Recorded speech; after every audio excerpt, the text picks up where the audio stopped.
What's up, everybody? Welcome into another YouTube live show. John Kurtz, welcome into the channel. You guys know me. You love me, I assume, if you are here. And I am starting on time. I was early getting everything set up and building the anticipation, as I like to talk about, right?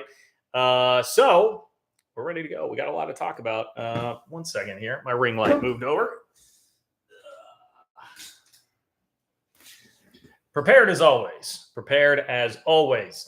I want to start this show with a little tribute to a 50 percenter, right? We've been talking about fans of this channel being 50 percenters in reference, of course, to John Canzano's note at one point in time saying that only 50%, according to consultants that work with all these schools, only 50% of what you see actually reported out there is accurate. So thanks to, I believe, our web is who we give credit for here. The 50 percenters started around here. We apparently have another 50 percenter. And that other 50 percenter is Rhys Davis from College Game Day. I'm not sure if you guys are watching College Game Day on Saturday. Frankly, I never watch basketball College Game Day, but I did see this clip circling around Twitter. As you can imagine, this got around. So on College Game Day, which, of course, on Saturday, there was UCLA, Arizona going on, big game in the Pac-12. Rhys Davis is talking about that and a potential rematch. And he says, quote, "Maybe we'll see Arizona and UCLA next week again, too, in the Big 12, Big 10 challenge." And then stopped and said, "Too soon? I mean the Pac-12 championship game." And it took a second. You could tell, like everybody on set, it took a second for that all to settle in, the joke that Rhys Davis had just made there. But, man, I mean, now, I saw Utah fans complaining about the Big 12 misinformation machine and all that.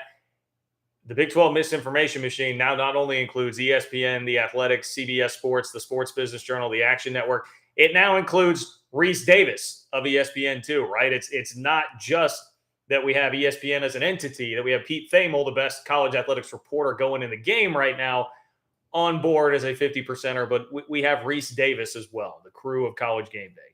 And I mean, my point with this would be like, Rhys Davis probably has a little bit of inside info, right? I would think he has, he's got a little bit of an idea of what's going on because he works at ESPN, one of the entities that would theoretically be negotiating with the Pac-12 here.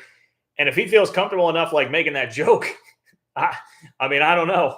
I think it's just a sign of the times right now for the Pac-12. And of course, one of the big parts of it is we talk so often about the media narrative and how much it is hurting the Pac-12 right now and how that used to be the Big 12. We are at peak Pac-12 getting drug in the media all over the place right now. If Rhys Davis on College Game Day is jumping up to make that sort of a comment. It was, I will say this, very ballsy, very, very ballsy of Rhys Davis to do that because, man, you can have some angry fans. I mean, all 10 of them in the Pac-12 are going to be very, very angry and upset at that comment that was made right there. And, I mean, George Kliavkoff, right? But I guess here ESPN holds plenty of the leverage. You don't really have to fear too much of your Rhys Davis. What are you going to do? What are you going to do if you're George Kliavkoff and you're upset about Rhys Davis's comments? You don't have a whole lot of leverage.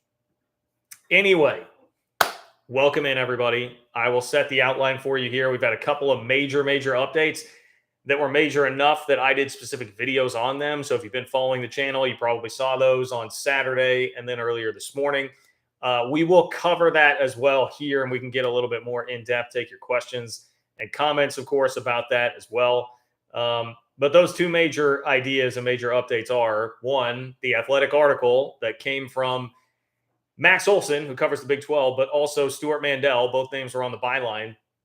Stuart Mandel, a guy who's been a Pac-12 homer throughout a lot of this, winds up writing the story that says that the Athletic has confirmed that the Big 12 as an entity has talked with the four corner schools here, the Pac-12, with all this latest noise surrounding things. Of course, they're not going to officially say any of that. Of course, the sources that are speaking with those on the Pac-12 side would never admit to that or talk about a lot of that. But that is what is being reported now by the Athletic. And Stuart Mandel, again, I think that byline means something here too, because Mandel is West Coast based. He's got Pac-12 connections. And that's another guy that is joining in on this chorus right now saying Pac-12 is in a tough spot and the Big 12 has a shot at the four corner schools, has a shot being the key word there.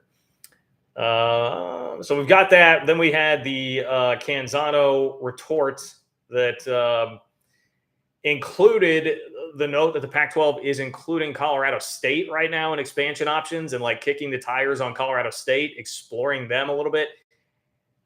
That tells you one thing, that there has to be at least some level of trepidation about Colorado leaving, right? Because why on earth, nothing against Colorado State at all. I actually would really like to go to Fort Collins sometime.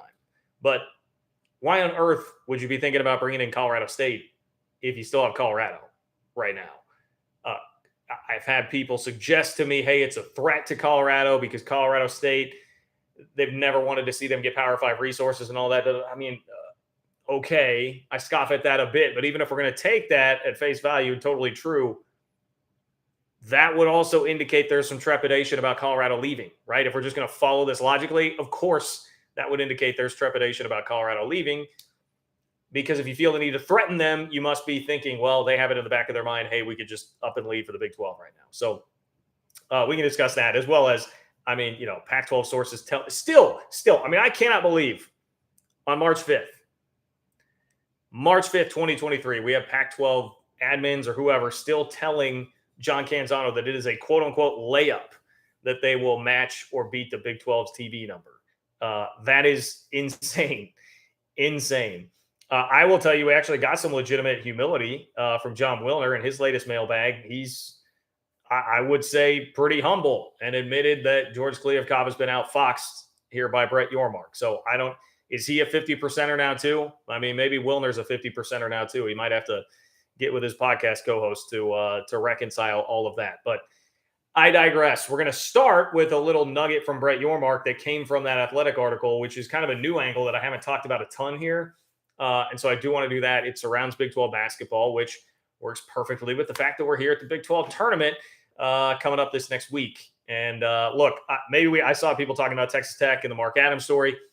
We can try to get to some of that too. Although I don't know how much I really have to add, other than, I mean, it certainly feels like the Mark Adams era at Texas Tech is going to be done. There's been so much drama and everything happening with that this year. We got the all Big 12 teams. We can talk a little Big 12 basketball if you guys want, but you know, if you've been here, the way that you can control that, if that is something that you want to talk about tonight, make sure and hit that $ below the chat box where it says say something. That is how you can weigh in with your question or comment here tonight. Let your voice be heard. Pins it up at the top of the chat so it guarantees that it gets read. We're up to almost 300 people in here. I will not be able to monitor much of what's going on in the chat. If you want your voice to be heard, click the $ below the chat box where it says say something. It is also a way that you just simply can support the channel and the work that I'm doing in bringing you Big 12 content on a week in, week out basis here on the channel. Sincerely could not do it without your support, and greatly appreciate those of you guys who do weigh in with that. Speaking of, we have some donations to get to before I give you the Brett Yormark basketball note, and something that I think is very interesting and smart that Yormark is going to try to explore here on the basketball front. But first, Tomcat F14. Thank you, Tomcat F14, your first super chat. Appreciate you being here, my friend, and I appreciate your support of the channel. Don't see a message attached, but that is A-OK. Tomcat F14, my man, thanks for being here. David, what's up, David? David, thank you for the support, my friend. Appreciate that a lot. David says, hey, John, enjoy your work here as always, and we'll be listening tomorrow driving to work. Email. Well, thank you for that note, David. Thank you. I hope this makes your drive to work much better. I, too, am somebody that is 99% of the time listening to a podcast in my car on the way to work. 3 days a week, I've got like a 20 to 25 minute commute there, and it winds up being about 40 minutes on the way back because of traffic. So I'm listening to a ton of podcasts. So I know what that's like to have a good one to get you through your day. So we'll try and make that happen for you, David. Appreciate you, my man. We've got Daniel. What's up, Daniel? Daniel, not going to sing Country Roads after yesterday. No, but that's really more just because I don't want you to hear me sing than it is about any aversion to singing Country Roads. Although didn't John Denver go to Texas Tech? Haven't I been told that by the Gambling Gauchos? Something there? No, I mean, hey, heck of a win by West Virginia. I didn't feel great about that one going in. K-State was without Desi Sills, who was at the funeral of his cousin, unfortunately. So certainly thoughts go out to him. as far as that is concerned. But I knew that K-State was going to be shorthanded. West Virginia was definitely the team that needed that more. And I figured at home on senior day, needing a win to lock up the NCAA tournament would be a little bit more motivated. I think it was also just a style of game that really favored West Virginia. The officials were letting it become more of a physical game, which that's always going to favor a Bob Huggins team. That's what they want to do, right? They're going to dare you to blow the whistle. So all those things combined, and West Virginia had a hot shooting night too. They shot, lights out in the second half. So completely earned it, deserved the win, and I'm glad that West Virginia, I assume we'll be getting in the tournament. I think it would be complete upset and an outrage if they did not. I think they've locked that up here at this point. So yes, shout out to West Virginia, but no, I won't sing just because I don't think you guys want to hear me sing. If you did see the other day, Jordan Sparks is going to be doing the national anthem? Jordan Sparks is going to be a part of all the stuff going on at the Big 12 basketball tournament this week. I did one time get kicked out of Applebee's karaoke in Manhattan for singing a Jordan Sparks song with my buddy Paul and then dropping the mic afterwards. That is a word to the wise. If you're ever at a karaoke event, do not drop the mic after singing your song because mics are expensive apparently and they will get very, very angry at you. And you might get a lifetime ban from an Applebee's. So anyway, just be careful on that front. I don't know how we got there, but I guess my singing ability is how. Ryan, I appreciate you, Ryan. Thank you for being here. Thank you for your donation. I really appreciate it, man. Ryan says the Big 12, here we go. The Big 12 conspiracy machine keeps spreading. Tony Altimore, John Canzano, and Wilner are in full spin mode. They are making Bravado look like the Wall Street Journal. I hope Cal and the Pack ask Tony for their money back. He's a total clown show. All right, well, that is pretty much when we say the Pac-12 propaganda machine, that's been three pretty big pillars of it.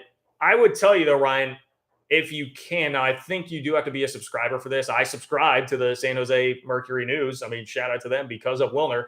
And that is not, by the way, just because I'm using it to read his content, but I would use it anyway, just because he is good and I do respect his work and he gives you a legitimate insight, I think, into a nice balance, much nicer balance than Canzano of what's going on in the minds of those in the Pac-12 with what reality actually is. He's been pretty humbled by this. I took a lot of humility out of his latest mailbag. So I'm going to give Wilner a lot of credit, and I'll hopefully get to the specifics later on. Well, yeah, I guess, look, we're here right now. We're talking about it right now. Let me just go read you some of this. So the first question out of the chute in Wilner's mailbag was, since you're reducing the odds for Pac-12 survival and will continue to do so as long as there is no media deal, does this indicate you think Commissioner George Kliavkoff made a mistake in waiting so long? If so, what should he have done differently? And the first words from Wilner in response to this are, in short, yes. We believe he erred in drawing the process out and addressed the timeline in a column published 6 weeks ago. Dragging the process out created doubt, anxiety, and an opening for disruptive forces. Realignment is a rock fight. You cannot presume Robert's rules of order and common sense will carry the day. And then he goes into a lot of the details where he does make fair enough points, I certainly think anyway, about the fact that, hey, if in that first negotiating window, which was back in the summer, if they would have just re-upped with Fox and ESPN at that point, it probably would have been a number similar to what the Big 12's is now. But at that time, without the Big 12 having come in with their deal, probably would have been frowned upon by much of the league, including Oregon and Washington. It might have been difficult to pull off there. I do agree with that, and that would underscore some of the problem here, just being the Pac-12 as a whole, having too high of an opinion of itself. But also, Kliavkoff at the time, we now kind of know through retrospective, was pushing a $40 million-ish sort of number per school per year, which clearly was unrealistic. And so there was probably some resistance on his end, too, to do something like that because he felt, that everybody in that league just really overvalued themselves. That is legitimately what happened there. But so it is fair enough of him to point that out. I would just say, hey, a lot of issues going on there. Kliavkoff was basically hired for one thing, and that was to get this media deal done. And he has been usurped by Brett Yormark in the pecking order of getting that. And clearly the way the dominoes have fallen, he has not played this right. So no matter what the circumstances were going to be back then, he has not played this correctly. That is definitely accurate. So I thought it was a fair response there from Wilner and starting it with in short, yes, we believe he erred in drawing out the process. there is a little bit of humility coming from there. Maybe not so much with John Canzano, but we're seeing more of it from Wilner there. So I just, in fairness, Ryan, I will point that out. But I mean, you're right. Like the Canzano response this time. I can read you the specifics of it later on here, and did a whole video on it earlier today. But the cliff notes of that would be Oregon is all in with the Pac-12. Sources within the league say it's going to be a layup to get close or match or beat the Big 12 TV deal. And Colorado State is now included in the expansion options. There's a fourth team that they can't figure out, but it's not Fresno or Boise because those are better options for the Big 12, which I almost just made a specific hand gesture. Not like a middle finger. I almost just made a specific hand gesture there that I had to stop myself for to make sure that we keep everything here PG on the channel. But, I mean, come on. we know that is not happening. Anyway, that was basically the clip notes of the latest Canzano thing. So, like, okay. How about roll? I'll just roll my eyes at that. Just roll my eyes at that. Where we go? Glenn. What's up, Glenn? Here we go, Glenn. I see Glenn says, go BYU. I grew up a USC fan, then moved. Pac-12 has always been conceited. Yeah, I mean, I think the ego has certainly been something that has gotten in the way. The Pac-12, both Kliavkov and Kliavkov, again, I think with his early projections of what the league was going to be worth on the open market from a TV standpoint, probably fueled some of this, but it's clear going back to last year or July 2021, the Pac-12 had an opportunity to go raid the Big 12, and they kind of thumbed their nose at everybody. Yeah, ego, hubris, the academia, stuffiness, all of that stuff. If the Pac-12 does die, that's going to have been a big part of it. That will absolutely have been a large part of the death and the undoing of the Pac-12 there. So I agree with you there. Although I would say, Glenn, now USC definitely seems like as conceited as anybody. So you're maybe a little part of the problem there, Glenn, if you were growing up a Pac-12 fan or a USC fan. I'm kidding, obviously. But appreciate you being here. Appreciate your support of the channel. Let me get to, I know we have some other donations. Michael, I'll get to you here in just a second, and the others that have chipped in. But let me make sure that I work in this part from Brett Yormark, his idea with basketball, because I really like this. The whole time that I've been talking about Yormark here on this channel, I've said it seemed like he was the right guy to come in and be dynamic in a new changing landscape that is not like it used to be. You did not want to get the old lifetime college administrator in at this point because it's a totally new world. And that we've seen with Kevin Warren, with George Kliavkov, all these hires that have been made lately in the commissioner world, they have kind of followed that, where it's like a new mold, new kind of guy. Innovative thinking was at the top of my list of like something that I want to get creative. And a lot of times we talked about playing on different nights of the week, investing in gambling, like embracing that, welcoming that in, whatever you can do to make an extra buck here and try and get your schools extra money to stay as competitive nationally as you can is something you need to do. This seems right up that alley. So this comes from the Athletic article that had the note that the Big 12 has been talking to the Four Corner schools. But it says this: Yormark is also in deep discussions with Gonzaga, but sources involved in the process indicated he wants clarity on the Pac-12 situation before making that move. Totally makes sense. I will say this again, co-written by Stuart Mandel, is kind of in contrast to what you'll hear from Wilner and Canzano on Gonzaga, where they seem to think more like the Pac-12 would be a preferred destination for the Zags. Everybody else, like ESPN, the Athletic, seem to be more on the side of like, hey, the Big 12 could kind of have them if they want them, sort of a deal, or at least the conversations are pretty hot and heavy there. But it makes complete sense. Obviously, you want to wait and see what happens with the Pac-12 here before you make a move like that with Gonzaga. But connecting the dots here, says Yormark strongly believes basketball is undervalued in these TV rights talks. He has dropped hints about an interest in unbundling it from football and selling those rights separately when the Big 12 next hits the market in 2030-31. That's one motivation behind the Big 12's continued talks with hoops powerhouse Gonzaga. Joining as a non-football member would mean a smaller revenue share for the Bulldogs, but they'd be an inarguably valuable addition. I think this idea is very smart, and I like it a lot. Unbundling the basketball rights when you are the league that has the best, bar none, hands down, basketball conference in the country. You are playing the best basketball nationally in the country.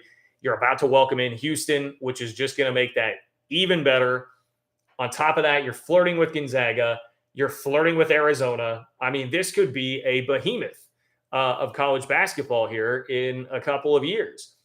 Why not try to unbundle that and see what you can get out of that? And I know, I mean, I've been beating the drum for a long time about basketball is not clearly the driver here in conference realignment. I mean, it's a reason that Kansas, much to their chagrin, has been stuck in the Big 12 throughout all of this, because even having the best basketball program in the country is not enough to really move the needle in a realignment standpoint when you are the Big 10. So here's the issue. When you're the Big 10 or the SEC and you're already at this number of like 60, 70 plus million per year per school, basketball for one individual school is not going to be enough to move the needle there and make that an additive add to the conference. But if you have this collection in a league where you're only trying to, your number right now is 31.7. If you're that league with that collection of basketball, you might be able to make an extra couple $1 million per school if you took those rights separately and utilized that and tried to grow that a little bit. That can be valuable because all of these networks, like places, still need inventory during basketball season. People still do watch it. If you can get your hands on the best of the best, and you are far and away better than everybody else and continuing to lap the field, let's invest in that and see where that goes. It's not, no, don't get me wrong. This is not going to be some kind of idea that gets you legitimately close to the Big 10 or the SEC. And I would never, ever try to suggest that because, again, football is king, towers over everything else. But the Big 12 needs to be looking at ways to make a little bit of extra money here. And whether that's, Big 12 basketball tournament, media seating is way up at the top. There's no more courtside media seating because they had sold all of those, or at least are trying to sell all of those courtside seats, which if they got them all sold, I had heard was going to be like $1.5 million, something like that. Looking for little ways like that to make more money for everybody is smart. And if you can just find little ways to nickel and dime it and get yourself an extra $5 to $10 million per year, I'm just throwing out a number completely out of nowhere. And I have no idea what the market would actually be like for those basketball rights, but that seems smart. And Yormark is a guy that knows basketball and has always been able to kind of see the next big thing coming. With NASCAR, he really helped widen the popularity of NASCAR and sign the largest sponsorship deal in North American sports history at that point when he was working with NASCAR. Then he gets the Nets moved from New Jersey to Brooklyn, where, look, say what you will about their success on the court, Kyrie and all that stuff. But they became a much bigger brand and a much bigger deal nationally once they moved there. So, he's had a good eye for these things. And basketball is really his bread and butter. So I put a lot of trust in Yormark there for the most part. I worry about him trying to move the tournament from Kansas City, and I think that is probably going to happen, unfortunately, and I would not love that. But for bigger picture stuff like this and trying to maximize your money and branding, I'm going to trust him 9 times out of 10. So I really like that idea. I really do like that idea from Yormark, and I'm excited to see what the future might hold as far as that is concerned. I think what Yormark understands is you can't play the Big Ten and the SEC at their game. They have dominated the conventional game here, which is football and football brands, rivalries, everything that we've heard that matters now. I think who was that at ESPN? Anyway, it was somebody at ESPN, the new head of content, I believe, at ESPN, who had said that it's about rivalries and brands now. You're not going to ever beat the Big Ten and the SEC at that. And we had defiant George Kliavkov at one point in time saying, we are going to catch up to the Big Ten and the Pac-12 eventually financially. Those are words that came out of his mouth fairly recently. That is a real thing that was said by him. So that's not the way. You're not going to do that. Everybody knows that's ridiculous. That is not the way to do it. Brett Yormark's not wasting time with that. He's thinking, all right, how can we find creative ways to make ourselves a little more money and play the game differently? Do something different, brand ourselves differently. We cannot do the traditional thing that everybody else is doing right now because you're just going to get blown out at it by the Big Ten and the SEC. So this is why I really like this kind of idea and this sort of thinking from Brett Yormark. I really, really do appreciate that. All right, back to your donations. And again, if you guys want to donate and get your question or comment on the chat here tonight, guarantee that you get your question or comment on the chat here tonight. Click the $ below the chat box where it says say something. That is how you do that. Also supports the work that I'm doing, bringing you Big 12 content weekly here on the channel. Could not do it without your support, and I sincerely appreciate all of you. Michael says, how high do you feel that Houston will go in the new Big 12 basketball? Currently, they're still number one and very well maybe the top seed in the tournament. I think they will compete at the top of the league consistently as long as Kelvin Sampson is still there for sure. I've told this story a lot, but there was a long time where I wanted K-State to hire Kelvin Sampson. I can remember Kelvin Sampson crushing my freaking dreams as a kid.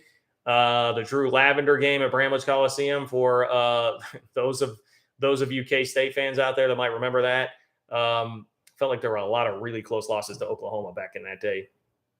Poor Jim Wolders never could get over the hump. Anyway, I love Kelvin Sampson. I think he's great. They'll compete at the top of the league, but I'm not going to come in here and say they're going to win the league and be the best team in the power in the league. That's Kansas until proven otherwise, man. I mean, what is it the Self has now? Like 17 Big 12 titles in 20 years, I believe is the correct number there.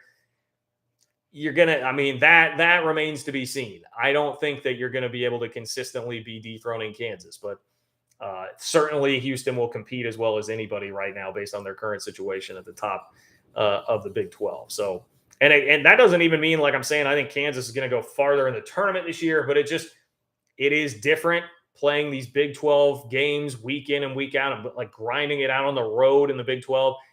I mean, and Kansas just does it every single year. Like they always find a way to do it and grab at least a share of that league championship. It's going to be different night in and night out for Houston playing those games. They'll still be a top 15 program for sure, but it will be a little bit different having to do that all the time. And by the way, going and playing in Allen Fieldhouse, it is not fun. It is not fun. Tomcat F14. What's up, Tomcat F14? Says, sorry for the Twitter dust up during K-State West Virginia. Wasn't trolling. Wanted K-State perspective on questionable officiating. West Virginia, legit threat in KC and beyond. Oh, you're okay, my friend. Look, I'll be honest with you. I had too much internet last week. Like I was just getting, and just, some things going on in my life in general. I needed to take a little break from it today. So I did. I was not on social media very much today. You just caught grumpy me in game. There's been a tech fan or two that's kind of run into that too. Where I'm like, look, guys, we all know how we are in the heat of the moment during games. Like we're fans. I'm a fan. So like, I don't, if you're going to come in my mentions, like complaining about officiating and saying that my team is getting the benefit of it, like I'm going to react a little bit annoyed. Like that's the deal, especially if you're doing it multiple times over and over again. So like, it's cool, man. I get it. We're all in the heat of the moment watching a game. I understand. So no harm, no foul. You're totally fine. And I was being kind of an a-hole responding to people most of the day on Saturday. So no worries about that. Certainly it was one of those moments like on Saturday where I literally just kind of stopped and said, like, it's been too much internet for the week. I need to back off a little bit. West Virginia threat in KC. Yeah, I mean, here, let's pull up your Big 12 tournament bracket. One of the best parts about the league this year is how good those games Wednesday night are going to be. So I got a credential for the Big 12 tournament. I think I'm going to go use my credential to hang out on Wednesday night and watch those games. So you have West Virginia and Texas Tech, and then Oklahoma State, Oklahoma. I mean, obviously, who knows what you're going to get out of Texas Tech, right? I mean, the Mark Adams suspension, they're basically at this point now, I mean, the only way you're getting to the NCAA tournament is to win the whole damn thing. So, like, is this a very motivated Texas Tech team that comes out and says, screw everything else going on, we're going to go balls to the wall and win this thing? Or is it going to be like, man, there's just too much going on right now, we're going to be distracted? That's a fascinating first game for me. But West Virginia obviously is good enough to win that. And then they would play Kansas. I just watched West Virginia damn near beat Kansas at Allen Fieldhouse and was certainly pulling for that. And then earlier this year, Kansas kind of handled West Virginia at WVU Coliseum. But, they played with Kansas at Allen Fieldhouse. So, yeah, like they can make some noise there. Really difficult when you have – it's basically like playing at Allen Fieldhouse, a Sprint Center. It's going to be 95% Kansas fans there. But I think what really most people would care more about is the NCAA tournament. And that's where I would tell you, like, West Virginia absolutely could be a Sweet 16 team. I heard – I think it was Fran that said it. Like, hey, anybody from the Big 12 that's making the NCAA tournament can get to the Sweet 16. And he may have even said anybody in the conference could make the Sweet 16, which we've seen what, like, Oklahoma did to Alabama, right? I definitely believe Texas Tech would be good enough to do that. Having seen them a couple of times in person this year, I think, without all the distractions and everything going on, they certainly would be capable of doing that. So yeah, I think West Virginia can. Like, I get this feeling that like unleashing the Big 12 onto the NCAA tournament, getting everybody away from having to go play these grinder road games with teams that know you inside and out is going to make a huge difference when they actually get to the tournament and you can play different teams and you've been so damn battle tested throughout the year. I think West Virginia is going to be a really tough out in the NCAA tournament. R Web, what's up, R Web? Thank you for being here. Appreciate you. Always do. R Web says, beware the 50%er of March. Pro tip, just use your Google login and you can read Wilner's rag for free. Behova. Oh, hey, okay. There you go. All right. So you can, if you use your Google login, you can read John Wilner for free. I'm not going to call it a rag. I respect John Wilner. Okay. I'm not going to go for the rag there. And I do legitimately enjoy reading his work, but there you go. 50%er. R Web, king of the 50%ers. I don't know. Maybe we need you to get a better title. You want to be like the minister of culture for the 50%ers, R Web? We could probably get you hooked up with something like that. Daniel, what's up, Daniel? Daniel says, if it's about a culture fit for Berkeley or Stanford, why doesn't the UC board bump up UC Santa Barbara or Santa Cruz? They are big AAU schools. It does seem like there's almost a line in the sand from Berkeley and Palo Alto where it'd be like, we'll just kind of rot away and do our own thing before we would actually associate with you guys. I would have to imagine there's probably still some level of thumbing their nose at UC Santa Barbara and Santa Cruz too, right? I mean, just because they are AAU schools doesn't mean they're on the level of Stanford or Cal, although Cal literally only has academics to stand on right now. They have the biggest joke of an athletic department in Power 5 sports going.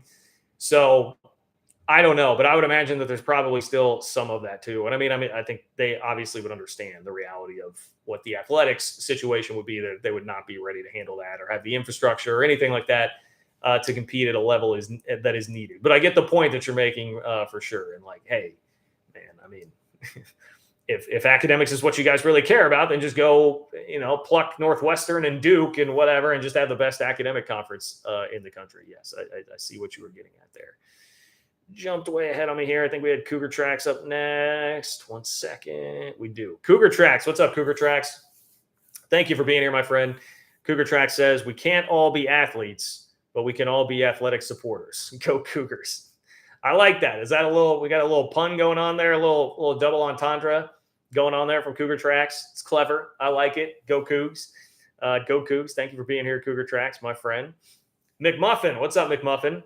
McMuffin says, I didn't realize how much I dislike the Utah Utes until this week.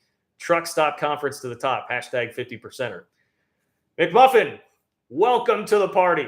Welcome to the party. I feel like this is like that GIF that I believe is from Pirates of the Caribbean, where it's like a guy on a pirate ship and he's like walking up and looks over at the guy and the other guy just looks back at him and says, first time?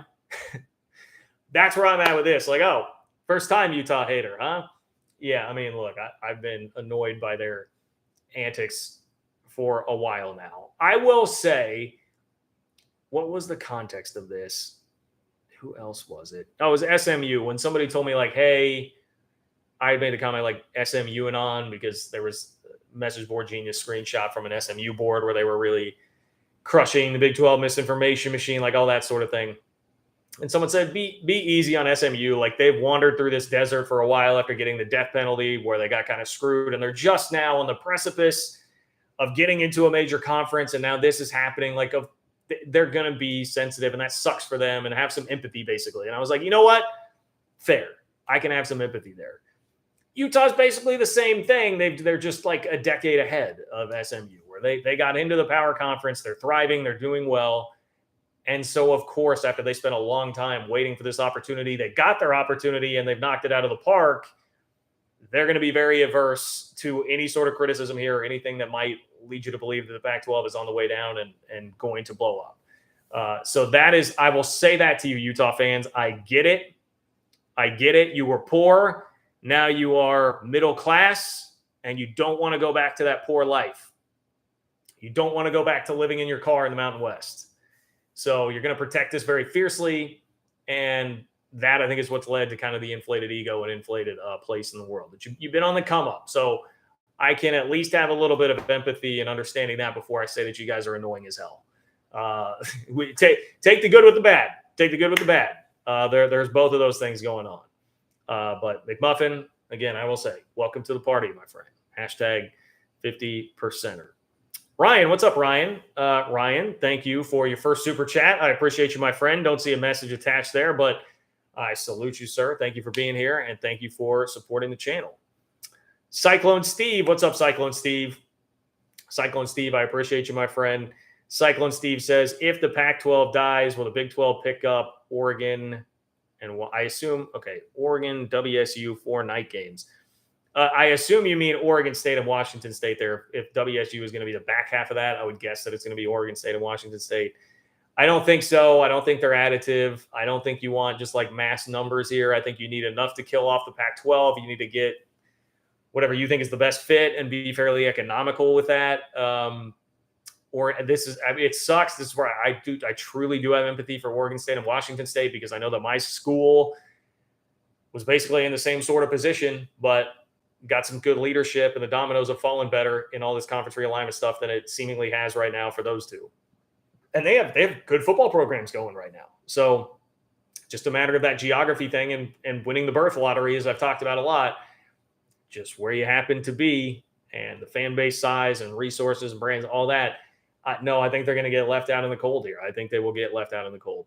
I get the point. Like, you want some more inventory, but you can accomplish getting more of that inventory with some of those other schools and still be just as good, and then have a little bit more oomph to what they're bringing to the table from a TV value standpoint. So no, I do not see that happening.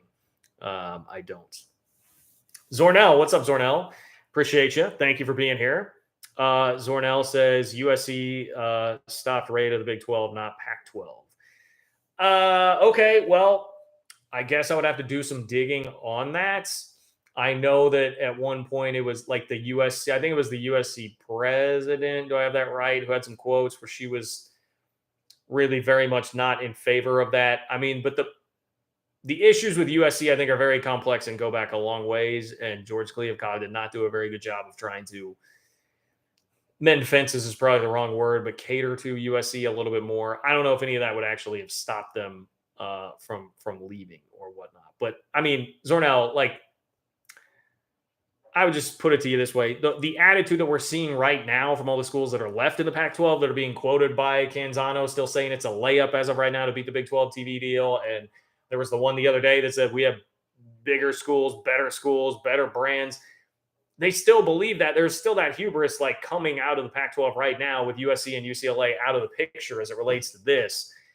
You're going to have a hard time convincing me that USC was the only reason that the Pac-12 didn't actually expand at that point in time. No, I think that attitude really does permeate the entire conference. So maybe spearheaded by USC, and maybe an element of, hey, USC says this, we all kind of have to fall in line. But the way the Pac-12 has acted and reacted throughout the entire last, when was July, 6 months ago, 7 months ago, whatever, would tell me that it was deeply embedded more so than just USC. Calico Willie, what's up, Calico? Appreciate you, my friend, as always. Thank you for being here. Thank you for supporting the channel. Calico Willie says, with the addition of new programs, do you think that will water down our claim of best basketball conference? We have the tops because we have to play each team twice, gives us more quad one games. Interesting thought there. Some of that's going to depend on what, like, we know Houston's going to be great. Like, so I will throw that in there for one. That's going to offset some of the watering down. BYU has certainly had their moments in basketball. And I say this, admittedly, BYU fans, like, I do not, I mean, I know Jimmer. I remember K-State playing Jimmer in the NCAA tournament. I know they've had some moments. And shout out to my guy, Rudy Williams, who played at K-State, that's been doing good things at BYU. So that it's not like BYU, I don't think is going to be dead weight. Cincinnati, UCF, we'll see. I would actually tell you, like, I think coaches would probably look at that like, man, this is actually kind of nice. Like, maybe it won't be all, like, we can get a game or two that won't be just quite as much of a rock fight with those squads coming in here. But I think Houston offsets a lot of that, and especially when we're talking about Gonzaga being heavily involved in negotiations here. I mean, it sounds like at this point, if we're just talking basketball, it seems almost assured that or seems more likely than not. How about that? It seems more likely than not that the Big 12 is going to add at least Gonzaga or Arizona in basketball as well. So you're talking about Houston and one of or both Gonzaga and Arizona coming into the basketball conference as well. Like, I think that's going to take care of offsetting some of that. And I think your reputation is still going to hold up just fine in basketball. But I do see what you're saying. That right now, like, everything is so like, that's the Big 12 has there's no low end of the league. I mean, technically there is in the standings, but like Oklahoma and Tech, they can beat you. They can absolutely beat you. Ask Alabama, ask K-State, like, very good teams that have gone down at the hands of those two. Garrett, what's up, Garrett? Garrett says Pac-12 should sell naming rights, the in-and-out Pac-12 conference. Hey, I mean, maybe we're talking about creative ways for Brett Yormark to make some money. Maybe that's it. Maybe we get the official Whataburger Big 12, or like we talked about, the Truck Stop 16 brought to you by Love. So the Truck Stop 16 brought to you by Buc-ee's. And shout out, by the way, to my guys, the Gambling Gauchos on Twitter, who put together that awesome graphic of all the long, like, semi-trailers from each of the schools in the conference that would make up the Truck Stop 16. That was a great piece of work there, and I appreciate them for that. You can just go through my Twitter timeline at JL Kurtz on Twitter to find that. Alan, thank you for being here, Alan. Always appreciate you, my friend. Great to hear from you. Alan says, John, great respect as the voice of the Big 12. Well, thank you. That is, I will humbly accept that, though I don't really try to. There are plenty of voices here. The 365 Sports guys do an excellent job being a voice for the league as well. I mean, our web helps fuel a lot. I mean, he's always in my DMs, keeping me up to date on what's going on. Like, there are a lot of people that are a part of this and really advocating for the league. But I do appreciate that you saying that and your respect and support of the channel. Says, thank you for your unrelenting voice for the Big 12. Tang deserves Big 12 Coach of the Year. Big 12, or Bill Self, not too shabby with 17 titles in 20 years. Rock Chalk Jayhawk Allen. Nailed it. Okay, I got it right. It was 17 out of 20. I thought I had that right. I'm with you, Alan. Like, I think my brief take here on the Big 12 Coach of the Year, which Jerome Tang did win. It was a phenomenal coaching job by Bill Self this year. Obviously, no doubt. And if we truly were giving out a Coach of the Year award, or an MVP, like whatever it is, I think this is a cross-sport comp here. If we were giving out MVP or Coach of the Year every year, technically it should be the guy that wins the league, right? Or wins the national title, whatever it is. Like, you did the best job that year of anybody because you're taking home the hardware. And if that were the case, like, we'd be giving it to Bill Self basically every single year, but we've kind of, as a sports society, decided that's too boring and we don't like to do that. I mean, Patrick Mahomes, if we were doing this correctly, should have 5 NFL MVPs. He doesn't, because we get kind of bored and someone's the new story for that year and they wind up getting it. And with coaches, it's a lot of times the coach that really exceeds expectations. And so if we're doing this based on like what the kind of traditional archetype has been of guys getting Coach of the Year in reality, as opposed to maybe what it should be, then Jerome Tang is the guy without a doubt. I mean, 100%. Low expectations, pick 10th, finished 3rd in the league. He's going to be a top 3 seed in the NCAA tournament. That's unbelievable. He had only 2 players on the roster when he took over. He took an honorable mention All Big 12 guy, turned him into a first-team All Big 12 guy, pulled in an NBA player in Keontae Johnson. Outstanding, phenomenal coaching job. Like, he's the guy that deserves that. Obviously, some strong competition. I mean, I saw some whining Texas fans about Rodney Terry in the replies, but yeah, Rodney Terry had to deal with a lot. That's an interesting circumstance, an fairly unprecedented circumstance with what happened with Beard. He had a hell of a lot of talent to work with. It was already right there, just built in for him. So, look, Tang's the guy. Tang is definitely the guy, but take nothing away from Self and Rodney Terry. They are excellent, and in a perfect world, I would actually agree with this. Like, if we just gave Coach of the Year or MVP to the guy that wins it, I'm okay with that. I really, really am. LeBron should have about 10 more NBA MVPs than he actually does, but we just get kind of bored of like just giving it to the best player all the time because we need a new storyline and a new guy and all that. So that is my take on the situation. Jake, what's up, Jake? I like this. Jake, first of all, appreciate you. Thank you for being here, and thank you for supporting the channel. Jake says, who is the Pac-12 Homer Media guy? Castano, whatever his name. His article this week loses all credibility. When does media stop reporting facts and just publish a spin? this dude on the payroll. WTF. You are referring to John Canzano, Jake, which I love. Castano kind of made me laugh because I feel like it's close to Castellanos, which of course was from the Tom Brenneman, the Tom Brenneman thing. Anyway, yeah, it was not great.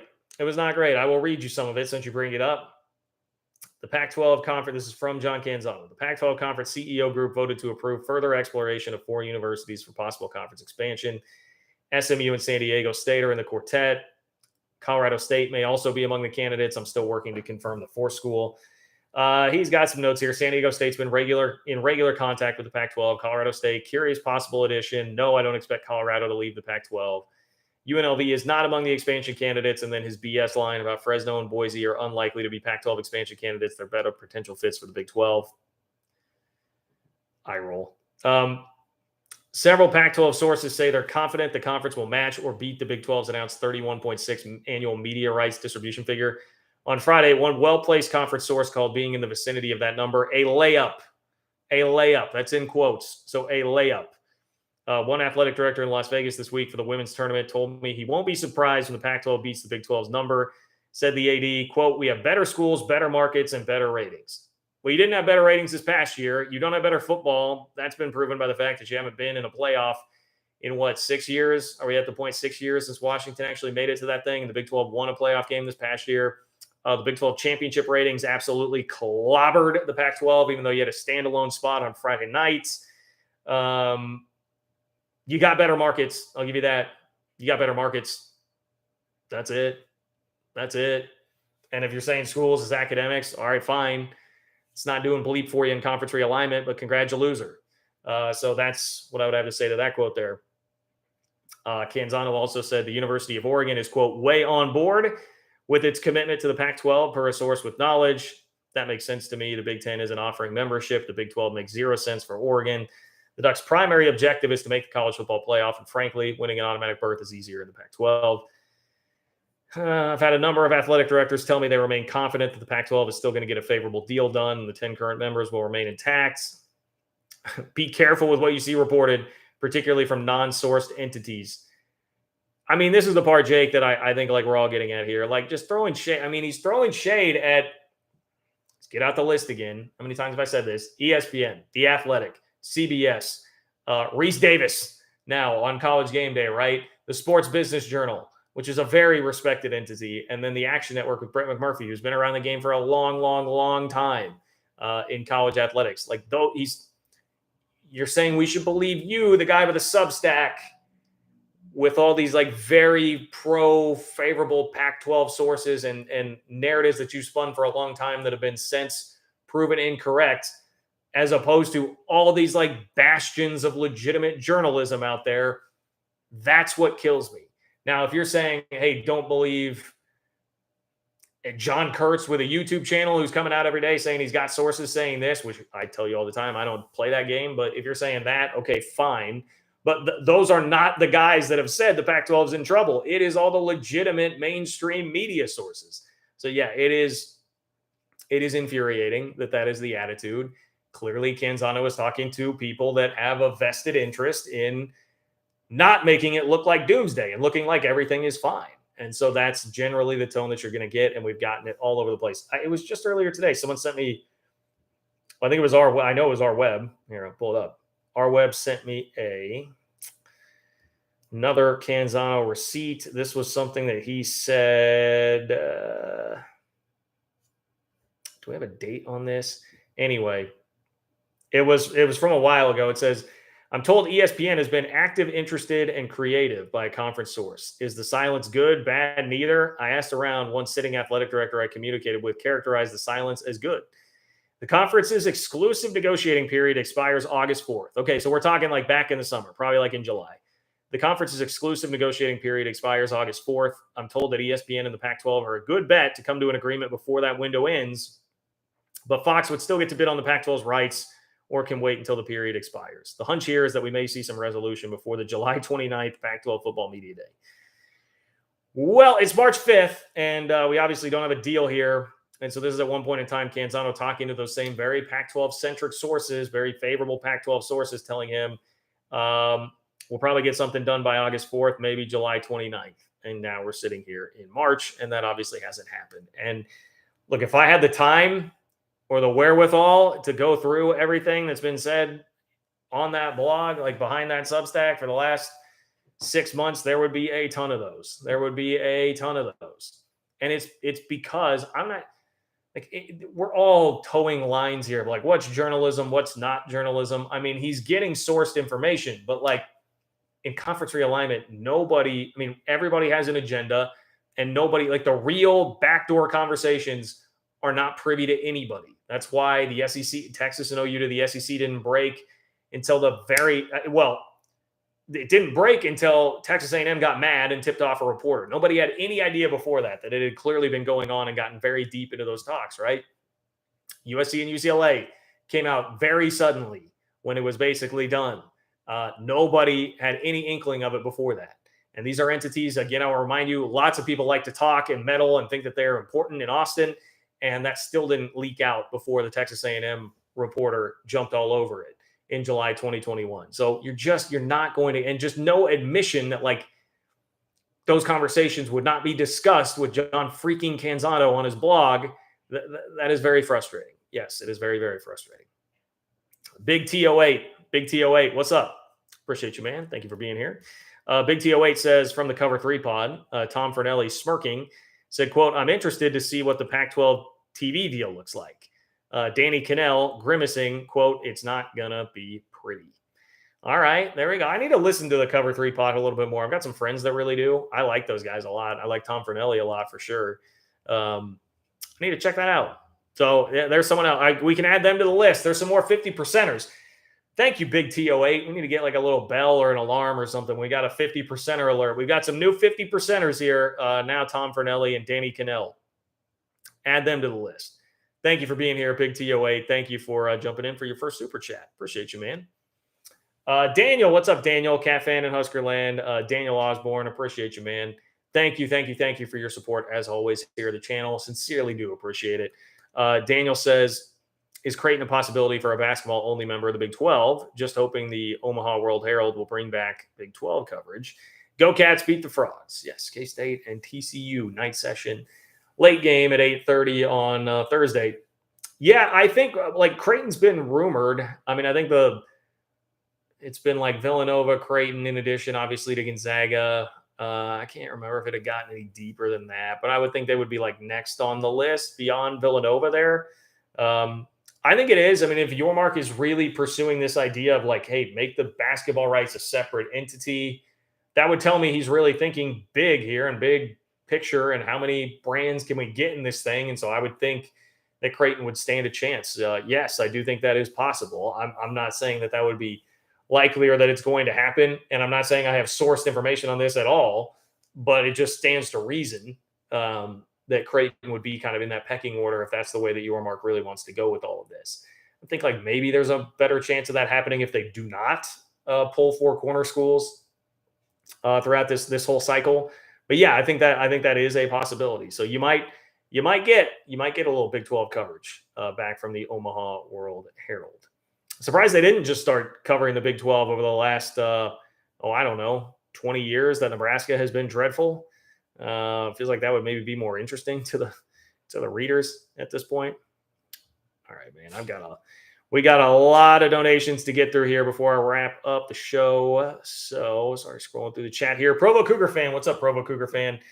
Provo Cougar Fan says, we are proud of our Flying J and loves truck stops. Good KOA to go Cougs. Hey, tip of the cap to Flying J and loves. I am a veteran of I spent 10 years traveling around everywhere in the Big 12 for football with K-State, driving everywhere except Morgantown, West Virginia, and the occasional bowl game, depending on where it was. So I have hit a lot of truck stops, like anything on the way from Manhattan, Kansas to all the way down to like Houston, Texas. The couple of times that I went to Houston for the Texas Bowl, I have hit every single stop along the way. I have been there. God, like Sooner Corner, Flying J, loves Buc-ee's, love the Buc-ee's, like all over the place. So I embrace it.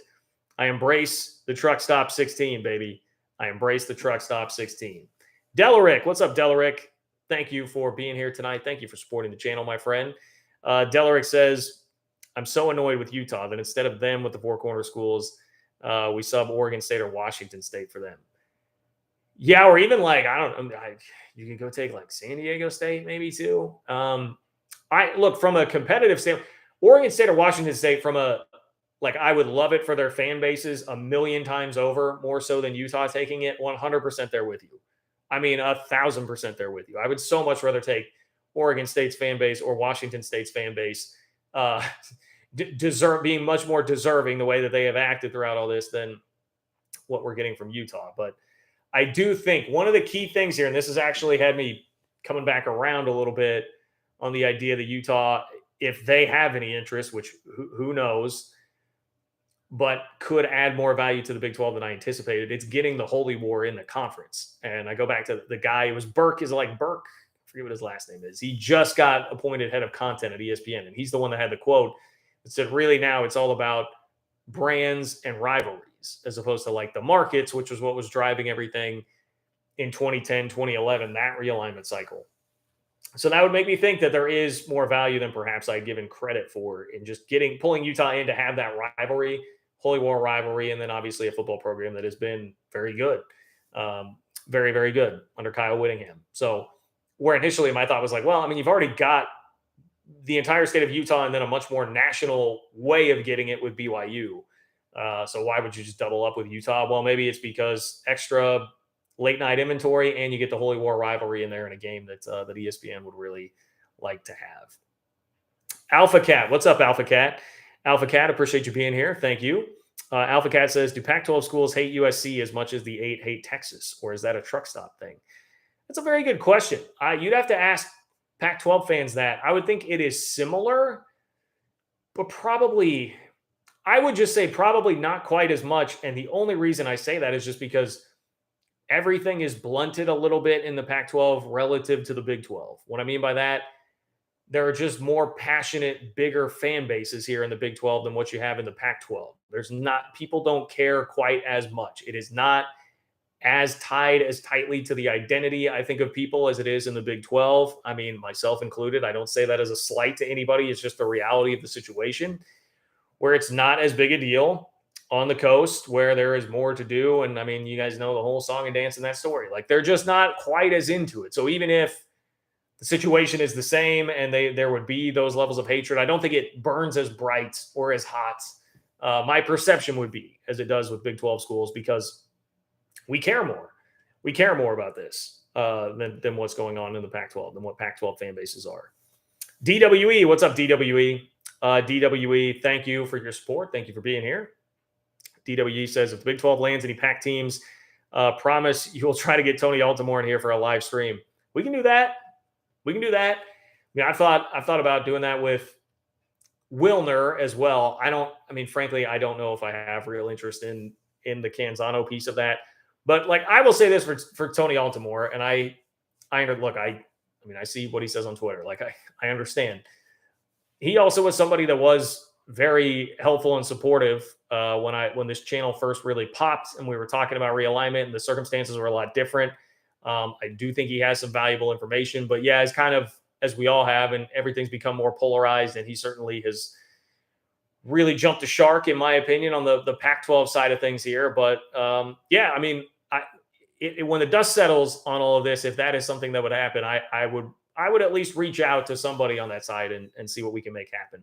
I mean, on it, like, it's not even really like I'm waiting for that. It's more just like, you guys get tired of hearing me say this, but I am so damn busy, and working the day job makes it hard to schedule like interviews with people. So we could try to work to make something happen there. David, what's up, David? David Kilgore. David, what about adding Wichita State for basketball? Yeah, it feels like they've faded too much from the spotlight. I don't know that program, when it was Greg Marshall and it was all up and humming, and that seemed like more of a no-brainer, kind of like they're going to be really good year in and year out. That made more sense. Now they're just kind of like a middling AAC team in hoops. I don't think they bring enough, and they don't have enough brand value. They don't have the brand value of Gonzaga. They don't have the brand value of Villanova, even of Creighton. So I think they're they're just not in a great position. But they're not really well positioned right now compared to where they have been in years past. Rob, what's up, Rob? Appreciate you being here, Rob. Rob says, I truly hope the Big 12 only takes Arizona and Arizona State just to watch Utah, Oregon, and Washington fade into irrelevance. They can choke on their superior attitudes. Bringing it strong, Rob. Bringing it strong. I don't think there's a situation or a scenario where Oregon and Washington really totally fade into irrelevance. They have enough juice that they're going to find a way somewhere. I mean, at some point, they're going to be in the Big Ten. I feel pretty confident in saying that, whether it's 6 months from now, a year from now, 5 years from now, 10 years from now. I think they're getting there some way, probably at a reduced revenue share when they first come in. They will find a home, and they're just, it's not too big to fail because they could still fall well behind the Big Ten and the SEC, but they are in they're more well positioned than anybody else in that league, obviously, if things do start to bust up. But Utah could be in some trouble. I mean, there is definitely a scenario where Utah could be in some trouble if the Big 12 decides that they do not want them. And that, I mean, obviously you guys know how I would feel about that a little bit. By the way, there was a great tweet. I want to point this out because we're kind of getting into this right now, like taking pleasure in the Pac-12's pain sort of thing. And I saw somebody, I don't remember who the guy was. I think he maybe is a Pac-12, worked on Pac-12 network talent. I just saw it on Twitter, like talking, he was saying basically like, it's really lame that Big 12 fans are like rooting for the demise of the Pac-12. And like, it's just such a lame thing for the sport. And like in a vacuum, I agree. Seeing a conference die in the way all this is going, I agree. It is kind of lame, but let's not forget, this is a great tweet from my guy, Sporty McSports on Twitter. Sporty McSports said, Pac-12 pulls in Colorado from the Big 12. Pac-10 extends no expansion lifeline to Big 12 schools after Texas and Oklahoma leave. Pac-12 joins alliance that specifically excludes the Big 12 to try and force their demise. Now the Pac-12 doesn't want the Big 12 to take advantage of their instability. And that is perfect. I mean, on top of all the truck stop conference stuff and the attitude and all that, like, that is perfect. It is perfectly summed up there. The Pac-12 stole from the Big 12. They almost had Texas, Oklahoma, Texas Tech, that whole thing, and blew up the Big 12 around the time of the Colorado thing too. No expansion lifeline last year or in 2021. Then they do the alliance that specifically excludes the Big 12. Like, of course, people are reveling in the Pac-12's demise here. Like, acting like we're all just total crazy off our rocker. Like, that is not true. Anybody that's been treated like this and seen this whole thing go down, like, it's just the reality of the situation and what you have coming right now. Anyway, David, what's up, David? David, I appreciate you, man. David says, just drop it in quick to show support. Appreciate the work and content. Good luck to the Cyclones in Kansas City. Should be a great tourney. Agreed, David. Totally agreed. Huge win for your Clones, by the way, against Baylor on Saturday. That was a pretty surprising one. Honestly, I think I would buy into the theory that like some of the drama going on with Caleb Grill this year, and I very much, I mean, the mental health stuff, I am very, very empathetic to Caleb Grill on that. But it just seemed like there was a lot going on there this year between his injury, the way he was kind of acting on the floor. My point here is I could see a world where Iowa State, like, just not having to deal with some of that anymore. Even that, like, that sounds too harsh. But, like, just being clear of that and kind of like, all right, we know we're not going to worry about whether or not he's hurt and playing or whatever. We're just moving forward on our own. I think there is a universe where like Iowa State's a better basketball team because of that. So that could definitely happen. What's up, David? David says Maverick, and I appreciate your support as always, David. Says Maverick is a big convenience fuel stop chain out here in Utah. Add them to the Flying J, Love's, Pilot, and Bucky's. The Maverick 16. Okay, well, add Maverick. I don't think I've ever been to a Maverick. That's why I need to get out to a BYU game here in the new Big 12 so that I can make sure and hit up a Maverick, being a connoisseur of the old truck stops. So I like that. Maverick. Make sure that we have Quick Trip on that list too, because around here, Quick Trip is the deal. I was actually born in Wichita. I lived there for the first 10 years of my life. Big deal in Wichita as well. So I'm a huge Quick Trip fan. And there are two different kinds of Quick Trips. There is a branch that is the Quick Trip with KWIK. That's not what we're talking about here. We're talking about the QT. We're talking about QUIKTRIP. Kip of Morgantown. What's up, Kip of Morgantown? Kip of Morgantown says, let's go Mountaineers. Let me say this, Kip of Morgantown. You give me a good opportunity to do this. I thought it was so freaking cool that West Virginia, during the game, like they did like a transferring of the guard sort of thing from the old mascot to the new mascot. Like the person who had been the Mountaineer was graduating, and then they brought out the new one to like officially take the reins of passing of the torch, if you will. I thought that was sweet. That was awesome. I like that a lot. Really good mascot game going on for West Virginia. Kip of Morgantown also says Gonzaga would be a fun addition to the mix. Great ratings for games. West Virginia, very good NCAA bracket team. Yeah, I think West Virginia can be definitely dangerous in March for sure. And Gonzaga would be fun. Like regardless of, I know that there are concerns and legitimate ones at that. Like what happens with Gonzaga after Mark Few? Does this really make sense to go down that road? I know there are differing opinions there, but it would be fun. Like if nothing else, it would be pretty fun to just have them in the conference from a basketball standpoint. Trevor, what's up, Trevor? Appreciate you being here. Trevor says, did you happen to see the Yormark meme I made for Twitter? Maybe. I can't remember. You can tweet it at me again at JL Kurtz. I do not remember if I saw that.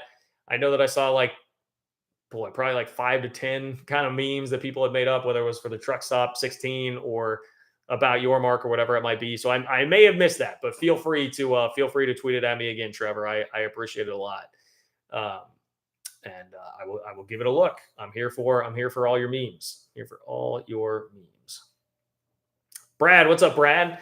Brad, I appreciate the support. I don't see a message attached to that, Brad, but thank you, my friend, Brad Lyles, with the support there for the channel. Thank you for being here, and thank you for chipping in tonight. Really, really appreciate that.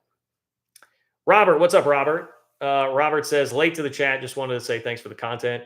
Thank you, Robert. Appreciate you as always. Really appreciate you guys that do that come in just to offer your support and say that you're going to listen later.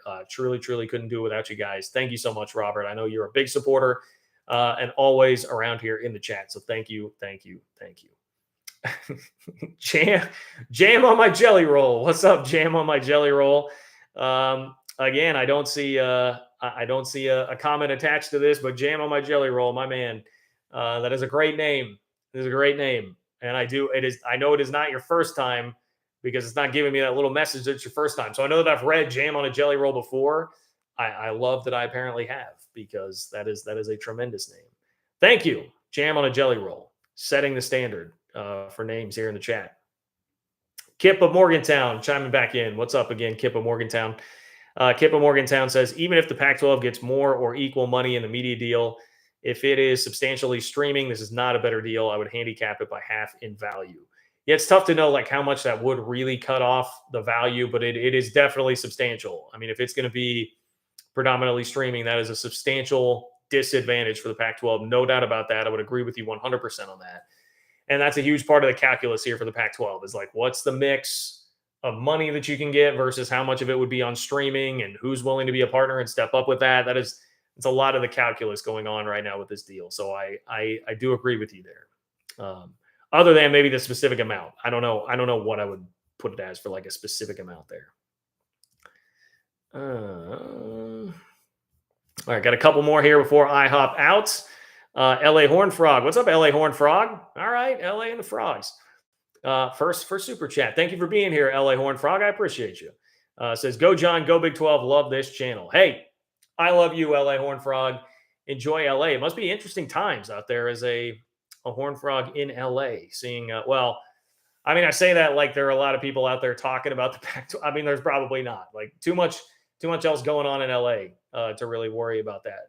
Probably more worried about LeBron's health, I would imagine, than what's going on with the Pac-12. But hey, we got some TCU representation here because next up is High Noon Hypnotoad. What's up, High Noon Hypnotoad? High Noon Hypnotoad says, can't believe I'm saying this, but thanks to Utah's fan base, I hope Baylor kicks the crap out of them next season. Show them what all the yokels in the truck stop conference are all about. I had forgotten that was a game. Is that a game in the non-con? Oh, wow. I don't know that I will have ever. It sure is. September 9th, baby. Utah's got to go to Waco. Yeah, I will be a bigger Baylor fan on that day than I have ever been at any point in my life. I do think that is true. Go Bears. Sick 'em, baby. Sick 'em. Even the Hypnotoads are on board with a little sick 'em action when they host Utah. That'll be great. That'll be great. Thank you, High Noon Hypnotoad, for alerting me to that, or maybe re-alerting me. I feel like I did like vaguely know that, but I'd forgotten it. I'd definitely forgotten it in the moment here. Delaric, what's up, Delaric? Delaric, thank you for your support, my friend. Delaric says, agree, Utah is actually probably one of the best choices of the four corners, but we don't need another Texas where we make a penalty for them to be happy.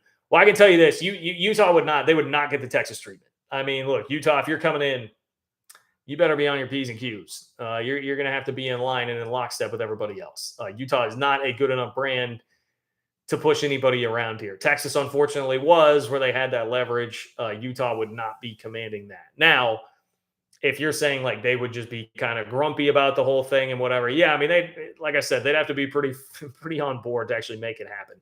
I don't know. If we're into like the rumor speculation, the guy who runs one of the UCLA sites was the one that threw out there. He had the Colorado State note before Canzano did. He said that George Kliavkoff tried to throw a Hail Mary basically to save the conference with Colorado State. It didn't work. And then we saw Colorado State pop up in Canzano's reporting. The other thing the UCLA guy said was that Utah was going to be the one leaving and that perhaps Colorado or Arizona would be going with, which like that's the part that makes it hard for me to believe. If Utah were the first one to go after all this, after the AD quote tweeting me and publicly saying we're staying, like all that stuff, that would be wild. I don't actually anticipate that will happen, but hey, I don't know. Maybe, I guess. James, what's up, James? James says, appreciate you, go Cougs. And I noticed that is with the COOGS, which I believe makes you a Houston fan. So I'm sure you're enjoying March right now. Good times to be a Houston Hoops fan right now. I appreciate you, James. Thank you for being here, my friend. And thank you for your support of the channel. I think I've gotten to everybody. Believe I have here. So with that, I think I'm going to bow out here at over an hour and 10 minutes. Also, I see that we have 666 people in here, which I think is probably, that means it's time to hit the eject button, right? 666 means you got to go. Sincerely appreciate all of you who are here tonight. Very busy chat. A lot going on right now. I will definitely keep you updated. Looking forward to the Big 12 tournament, which is happening just a couple blocks from where I sit right now in downtown Kansas City, Missouri. That is going to be awesome this week. Make sure to spread the word about the channel. Friends, family, social media, wherever it is that you can spread the word about this channel, please do. Let's continue to grow this Big 12 community that we have here. Make sure you're subscribed. Make sure you hit the bell so you know when I go live or I'm dropping content. If you're catching this after the fact, you can support the channel, John-Kurtz-4 on Venmo. I didn't even say once today. Please like the video. If you could like the video, that helps me. You leave a comment afterwards, like under the video. That helps me as well. Whether you love me, hate me, whatever it might be, that all helps. I will take it all, and I appreciate all of you guys. I'm on Twitter at JLKurtz. If you have anything for me, and Justin gets it in at the buzzer as always. Justin, our South Florida fan, you know what time it is. UCF sucks. Oh, Justin, you make me laugh with that. You're pretty good. At the buzzer, Justin does it again. So there you go. We'll end on that. Take care. Enjoy the rest of your Sunday and the start of your work week, and I will talk to you guys soon.